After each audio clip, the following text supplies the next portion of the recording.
Recently, a thrilling prison break has happened. A bunch of desperados are sneaking into town. Come see this chaos unfold. The commander is like, "We've got 24 hours to catch all these escapees or it's goodbye for me." Every second counts.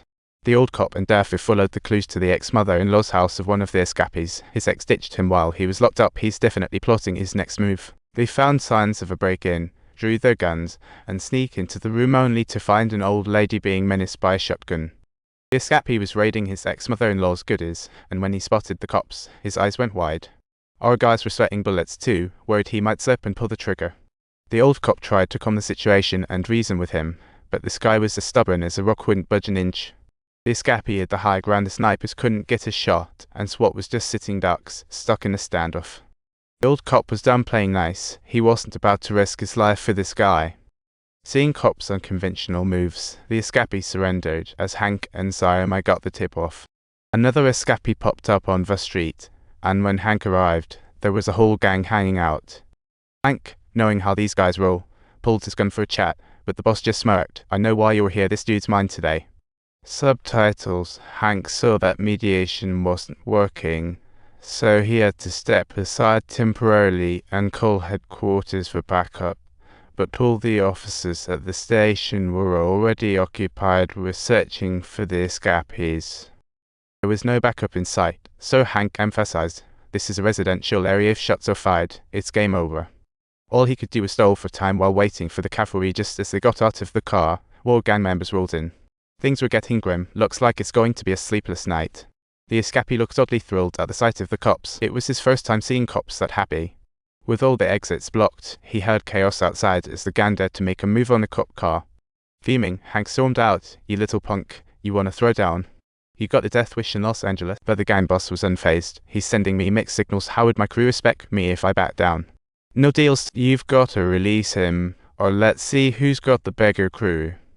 Just then, helicopters and ground units surrounded the block. This boss was a real piece of work. Thinking he could outnumber the cops, everyone causing trouble got nabbed. The takedown stretched into the next morning, and even some civilians banded together for the hunt. Our hearts were in the right place, but without solid intel or training, there were plenty of funny mishaps. "What did you nab?" "Cops." "Shut it. They didn't do anything. Let them go." "I can't tell them that." The group didn't have any proof and barged into homes, making a mess of things. Ultimately, they were told to disperse. Otherwise, they'd get snagged for obstruction of justice.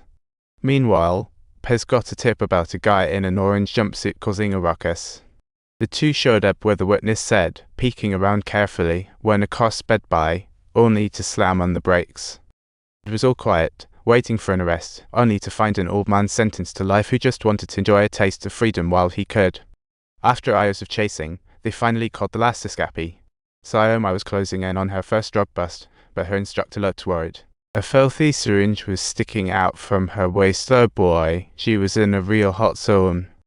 Just the thought of the diseases that might be on that needle made Sioma's heart race with fear. Hank pulled it out, and their hearts sank in despair when they saw.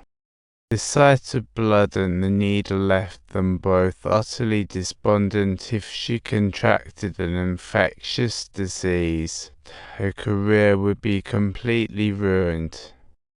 We hurried to the nearest hospital with our identification. Sioma was on high alert, worrying about potential infections. HIV and hepatitis were top of the list. Hank reassured her not to worry too much. They'd deal with whatever came next.